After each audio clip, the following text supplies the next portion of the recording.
عاجل. محكمة الاستئناف في فاس تصدم صاحب أغنية الشركب بأتاي والمغاربة. لنشاهد التفاصيل، ولكن قبل أن نبدأ اضغط زر الإعجاب للفيديو واشترك في القناة وفعل الجرس ليصلك كل جديد. قضت المحكمة الابتدائية بفاس بتخفيض العقوبة الصادرة في حق صاحب أغنية الشركب بأتاي وصاحبه إلى 4 أشهر حبسا نافذا، وذلك بعد أن سبق للمحكمة الابتدائية أن أدانتهما ب2 حبسا نافذا. وجرت متابعة مغني الراب المعروف بلقب يوسف 45 وصاحبه في إحالة اعتقال، وذلك تبعا لشكاية قدمت بها منظمة مشقيش ولدي.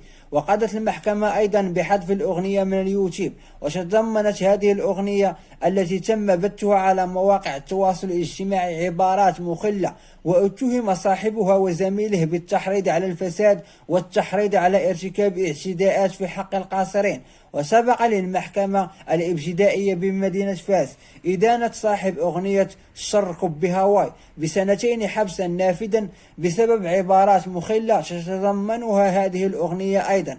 كما شهدت المدينة أيضا اعتقال صاحب أغنية أخرى بعنوان أعم ركوة الزين، وتضمنت هذه الأغنية بدورها كلمات نابية ومخلة بالحياء. وأدانته المحكمة الابتدائية ب2 سجنا نافذا، ما رفع أعداد أصحاب أغاني الراب المدانين بالإخلال بالحياء في مدينة فاس إلى 4. وعلق المغاربة على مواقع التواصل الاجتماعي مطالبين بعدم التسامح أو التساهل مع أصحاب الأغاني الذين يروجون صورة سيئة للمرأة المغربية في العالم العربي عن طريق بث أغاني تقلل من قيمة المرأة المغربية وتروج لها على أنها مرأة منحلة ولا قيمة لها ولا شرف. والسلام عليكم ورحمة الله وبركاته.